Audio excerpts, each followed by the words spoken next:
छत्रपती शिवाजी महाराज हे 100% धर्मनिरपेक्षच होते असं वक्तव्य केंद्रीय मंत्री नितीन गडकरींनी केलं।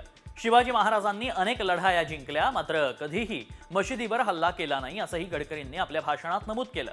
दिल्लीतल्या एका पुस्तक प्रकाशनाच्या कार्यक्रमात त्यांनी हे विधान केलं।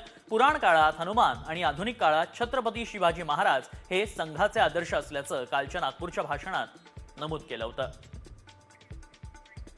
वो इसलिए आदर्श है कि आदर्श शासक तो थे, आदर्श पिता भी थे, न्याय निष्ठुर राजा भी थे और कल्याणकारी भी राजा थे। और छत्रपति शिवाजी महाराज हमारे देश के इतिहास के ऐसे लोक कल्याणकारी राजा थे कि वो 100% सेक्युलर थे। उनके पूरे इतिहास में अनेक लड़ाइयां उन्होंने जीती, पर कभी कोई मस्जिद पर उन्होंने अटैक नहीं किया।